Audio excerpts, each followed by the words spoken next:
Assalamualaikum warahmatullahi wabarakatuh. Izinkan kami untuk memperkenalkan kelompok kami. Nama saya Gabriel Dorinda dengan NIM 22106111405. Nama saya Divka Ramadhaniko dengan NIM akhir 007. Nama saya Devi Fitri Syahrani dengan NIM akhir 001. Nama saya Nanda Brana Kusuma dengan NIM 221061435. Assalamualaikum warahmatullahi wabarakatuh. Selamat siang dan salam sejahtera saya ucapkan kepada ibu-ibu yang telah hadir pada hari ini. Terima kasih atas kesediaan waktu yang telah diluangkan untuk mengikuti sesi mediasi pada hari ini. Perkenalkan, saya Divka Ramadhaniko. Hari ini saya bertugas sebagai mediator yang akan memfasilitasi jalannya proses mediasi antara pihak investor dan pihak pengelola yang terlibat dalam kerjasama di perusahaan PT Rasa Nusantara. Hadir juga pada hari ini Profesor Gabriel, seorang pakar hukum bisnis dan keuangan yang akan bertindak sebagai saksi ahli yang netral. Beliau diundang untuk memberikan pandangan profesional terkait beberapa aspek teknis apabila diperlukan dalam proses diskusi nanti. Sebelum kita masuk ke pembahasan sengketa, izinkanlah saya terlebih dahulu memberikan penjelasan singkat terkait apa itu mediasi agar kita memiliki pemahaman yang sama. Mediasi merupakan suatu metode penyelesaian sengketa secara damai melalui proses dialog dan negosiasi, di mana peran saya sebagai mediator adalah menjadi pihak netral yang tidak memihak salah satu pihak dan tidak memiliki kewenangan untuk memutus perkara. Saya hanya bertugas untuk membantu para pihak untuk mencapai kesepakatan yang adil dan saling menguntungkan secara sukarela dan terbuka. Adapun dasar hukum dari pelaksanaan mediasi ini mengacu pada Perma Nomor 1 Tahun 2016 tentang prosedur mediasi di pengadilan. Aturan ini mengamanatkan bahwa setiap pihak untuk berperkara secara perdata diwajibkan terlebih dahulu untuk menempuh upaya mediasi sebelum melanjutkan ke proses pengadilan di pengadilan negeri. Selain itu, dalam perjanjian kerjasama yang sedang disengketakan ini, terdapat ketentuan dalam pasal 12 dalam perjanjian kerjasama antara kedua belah pihak yang secara tegas dinyatakan bahwa apabila terjadi sengketa, maka penyelesaiannya harus terlebih dahulu dilakukan melalui mediasi, sebelum mempertimbangkan penyelesaian melalui jalur litigasi.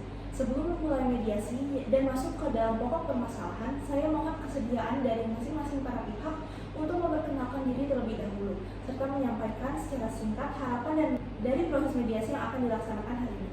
Silakan kepada Ibu Devi untuk menyampaikan pendapatnya.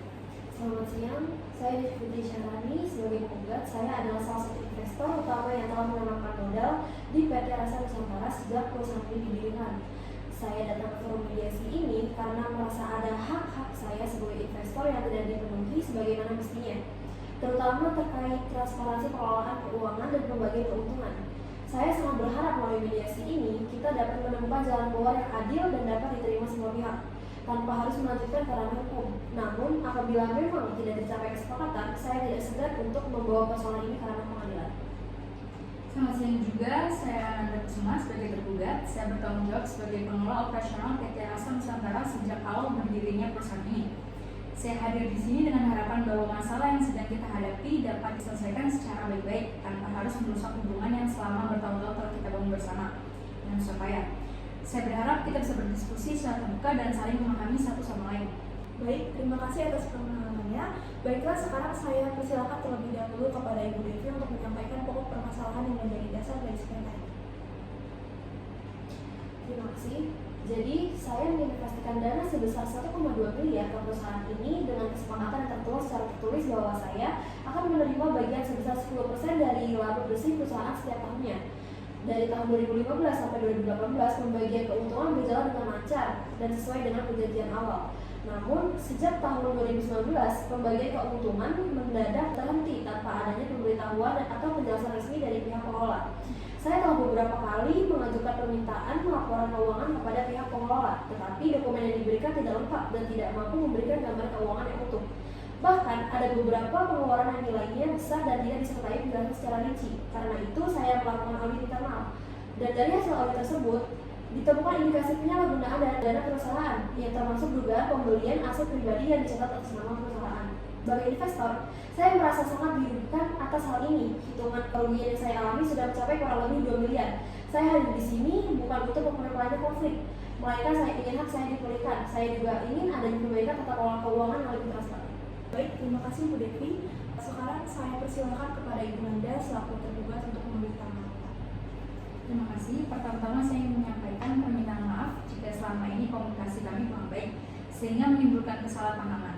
Saya mengakui bahwa ada kekurangan dalam menyampaikan laporan dan informasi kepada Bu Devi, namun saya merasa keberatan dengan tuduhan penyalahgunaan dana karena menurut saya itu sangat tidak adil dan tidak mencerminkan realita yang terjadi. Sejak tahun 2019, perusahaan kami mengalami tekanan yang sangat berat. Penurunan omset terjadi secara signifikan karena kondisi pasar yang tidak stabil, biaya produksi meningkat tajam, dan bahkan kami terpaksa melakukan PHK dalam skala kecil. Dan kondisi seperti itu, saya sebagai pengelola terpaksa mengambil keputusan strategis dengan cepat demi menjaga kelangsungan operasional perusahaan. Saya tidak punya waktu untuk menyusun laporan secara rinci tentang bisnis tersebut karena fokus utama saya adalah menjaga agar roda perusahaan tetap berputar. Saya tidak pernah bermaksud mengabaikan posisi Bu Devi sebagai investor. Jika saya salah karena tidak melibatkan beliau dalam setiap keputusan, saya siap menerima kritik tersebut. Tapi saya tegaskan, tidak ada niat sedikit pun dari saya untuk menyalahgunakan dana perusahaan untuk kepentingan pribadi. Saya menghargai penjelasan dari Ibu Nanda, tapi bagaimana saya bisa percaya kalau sampai hari ini saya belum pernah menerima laporan keuangan yang lengkap. Bahkan ketika saya minta waktu untuk berdiskusi langsung dengan auditor internal, permintaan itu tidak pernah ditanggapi sama sekali. Ya, Bu Devi, saya tidak pernah menolak, tapi tolong pahami juga bahwa saat itu kondisi perusahaan sangat tidak stabil. Saya tidak mungkin bisa menyusun laporan keuangan lengkap ketika saya sendiri harus turun langsung mengurus operasional, menjaga cash flow, dan memastikan gaji karyawan tetap dibayarkan tepat waktu.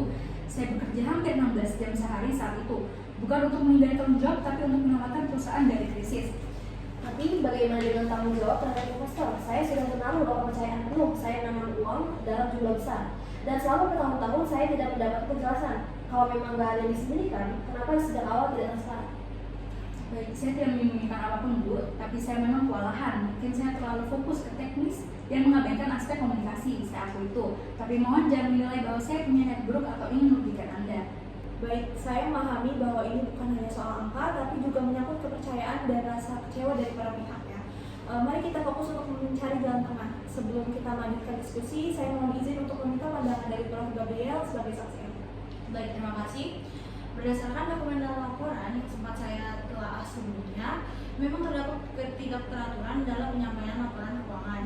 Namun, belum ditemukan bukti kuat yang menunjukkan adanya unsur pidana atau penggelapan. Dalam kerjasama bisnis, akuntabilitas dan transparansi adalah hal yang sangat fundamental. Bila memang ada niat baik, maka penyelesaian secara damai seperti ini adalah jalan yang sangat tepat. Saya menyarankan agar ke depan dibuat sistem laporan digital yang dapat diakses langsung oleh investor secara real time untuk menghindari kesalahpahaman serupa. Itu akan memperkuat akuntabilitas dan menjaga hubungan profesionalitas antara pihak. Terima kasih Prof. Gabriel. Sekarang saya ingin mengajak kedua belah pihak untuk memulai membahas kemungkinan dari penyelesaian sengketa ini. Tadi saya disebutkan juga bahwa kerugian yang dialami oleh Ibu Devi sebesar 2 miliar rupiah. Apakah ada kemungkinan yang telah disepakati bahwa ada pembayaran secara bertahap yang dapat diterima oleh kedua belah pihak? Saya persilakan kepada Ibu Devi dan Ibu Nanda untuk saling menyampaikan pandangan terkait mekanisme pembayaran tersebut. Baik, saya tidak sanggup membayar 2 miliar secara langsung, tapi saya dapat mencicil dalam waktu 3 tahun.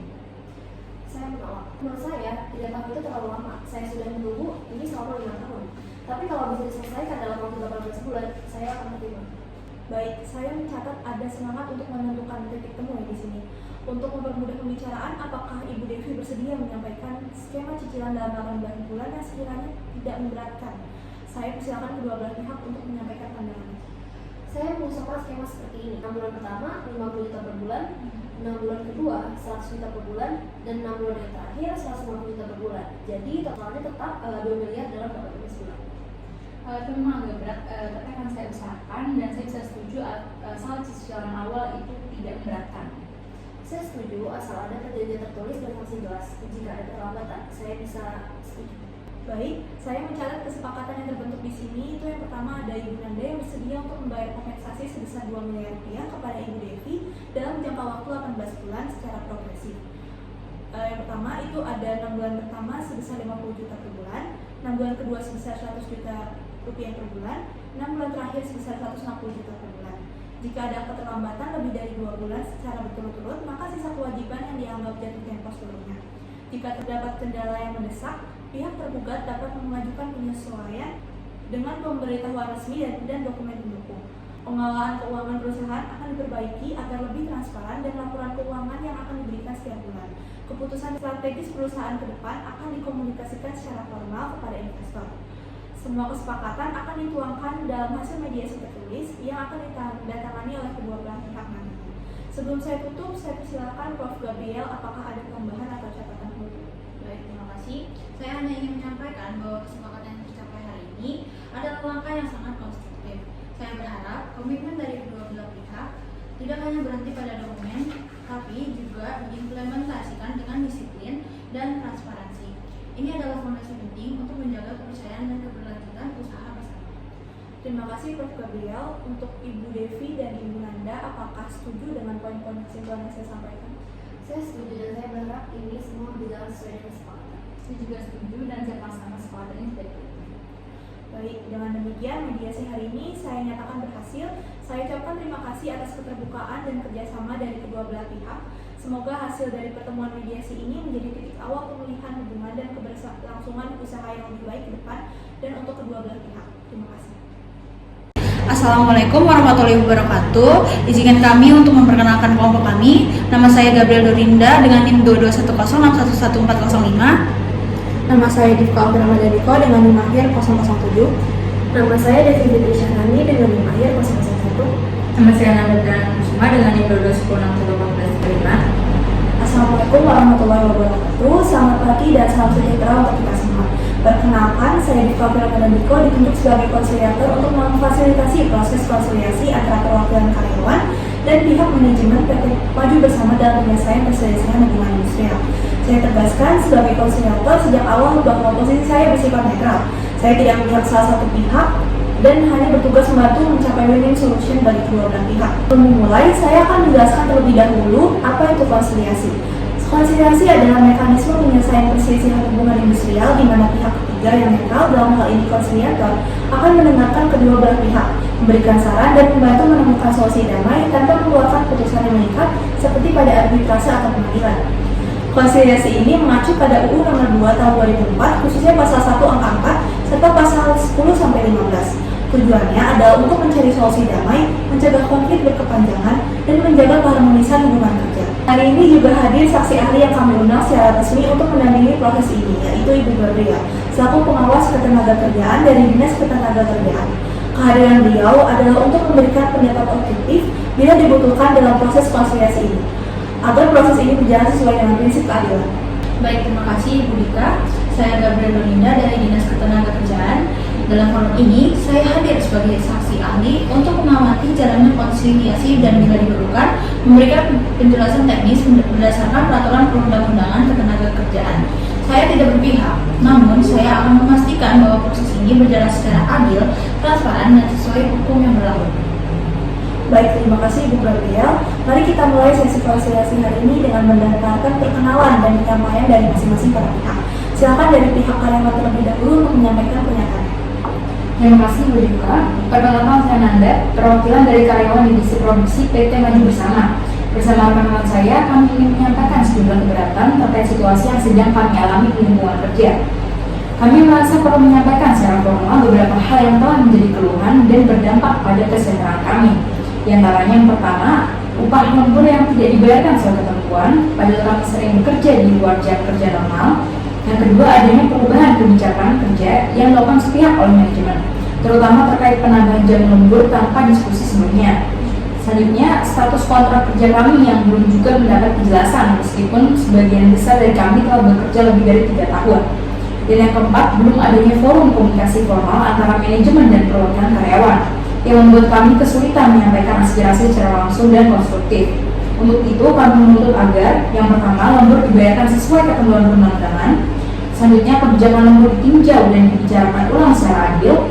Lalu status karyawan segera diperjelas dan dibentuk forum komunikasi tetap antara pihak manajemen dan karyawan. Kami percaya bahwa melalui konsiliasi ini, solusi terbaik dapat dicapai. Baik, untuk Ibu Gabriel, apakah ada tanggapan terkait permasalahan yang disampaikan oleh Ibu Nanda? Baik, saya mohon izin untuk menanggapi. Yang pertama, mengenai lembur, ini merujuk pada pasal 78 dan 85 Undang-Undang Ketenagakerjaan, yaitu bahwa setiap karyawan yang bekerja melebihi jam kerja wajib diberikan upah lembur sesuai dengan perhitungan yang ditetapkan. Jika perusahaan tidak melakukannya, maka itu merupakan pelanggaran normatif. Yang kedua, mengenai status karyawan kontrak, berdasarkan peraturan pemerintah nomor 35 tahun 2021 bahwa karyawan yang telah bekerja lebih dari 3 tahun secara terus-menerus dan bukan untuk pekerjaan yang bersifat sementara atau musiman seharusnya dievaluasi untuk mengangkatkan sebagai karyawan tetap. Terima kasih atas pendapatnya Ibu Cordelia. Selanjutnya saya persilakan perwakilan dari pihak manajemen perusahaan untuk memberikan tanggapan dan penjelasan. Terima kasih Bu Ika. Saya Devi, mewakili manajemen PT Maju Bersama. Pertama-tama, kami ingin menyampaikan bahwa kami sangat menghargai masukan dan keberatan yang telah disampaikan oleh rekan karyawan. Kami menyadari bahwa beberapa masalah memang perlu ditangani bersama dengan keterbukaan dan etikat baik. Adapun kondisi yang dapat kami jelaskan, memang dalam beberapa bulan terakhir terjadi lonjakan permintaan produksi yang menyebabkan jam kerja lembur meningkat secara signifikan. Namun dari sisi keuangan, kami menghadapi tantangan likuiditas yang membuat pembayaran lembur belum bisa kami lakukan secara penuh dan tepat waktu. Selain itu, memang benar bahwa belum ada dokumen tertulis yang mengatur kebijakan lembur secara formal. Tentu ini akan kami evaluasi. Terkait status kontrak, kami tengah menyusun sistem evaluasi kinerja karyawan kontrak untuk dipertimbangkan sebagai karyawan tetap. Kami tidak menutup diri dan bersedia mencari solusi bersama, termasuk mengenai pembentukan forum komunikasi yang dapat menjadi ruang dialog publik. Baik, terima kasih Ibu Devi. Berdasarkan penyampaian dari kedua belah pihak, saya telah mencermati masalah yang dihadapi dan potensi dari penyelesaiannya. Maka saya ingin memberikan rekomendasi yang dapat saya ajukan untuk penyusunan tertulis dari konsilitator. Yang pertama, mengenai pembayaran upah lembur, saya menyarankan agar perusahaan menyusun skema pembayaran secara bertahap dengan jangka waktu maksimal 3 bulan. Hal ini bertujuan agar hak-hak karyawan tetap terpenuhi tanpa mengganggu stabilitas dari perusahaan.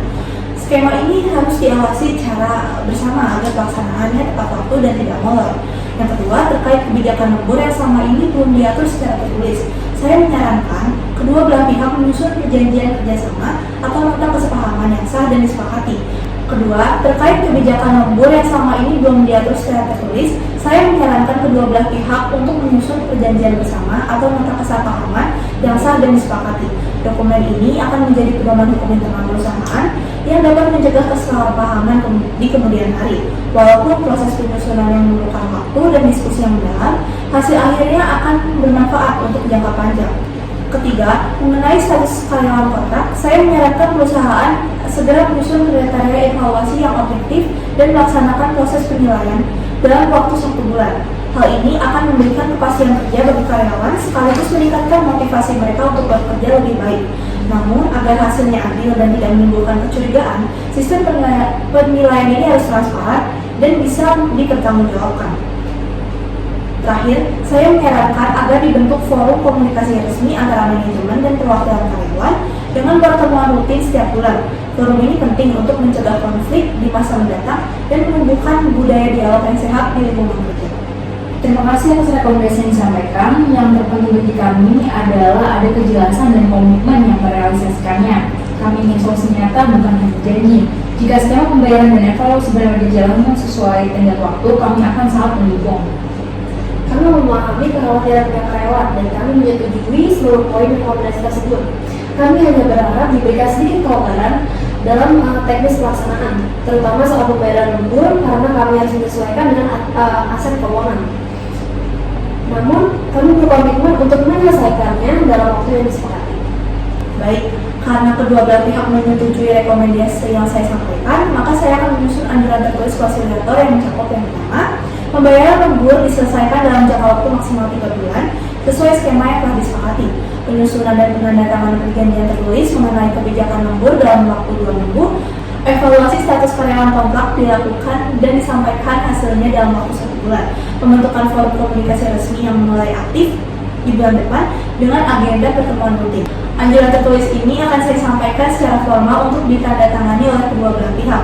Jika anjuran ini disepakati dan dijalankan, maka dapat didaftarkan ke pengadilan hubungan industrial agar lebih memiliki kekuatan hukum tetap. Saya sangat mengapresiasi semangat dari kedua pihak yang telah menunjukkan keterbukaan dan etikat baik. Semoga hasil konsiliasi ini bisa menjadi langkah awal untuk hubungan kerja yang lebih sehat dan profesional. Baik, saya juga menyampaikan terima kasih kepada para pihak atas keterlibatan dan keterbukaan untuk hadir di sini. Dengan tercapainya kesepakatan ini, maka proses konsiliasi secara resmi saya nyatakan ditutup. Untuk tahapan selanjutnya adalah penandatanganan anjuran tertulis konsiliator sebagai bukti formal penyelesaian perselisihan. Semoga solusi ini dapat dijalankan dengan konsisten dan menjadi awal dari hubungan industrial yang harmonis dan saling menghargai. Terima kasih. Baik, kedua belah pihak ini ada dokumen yang harus ditandatangani.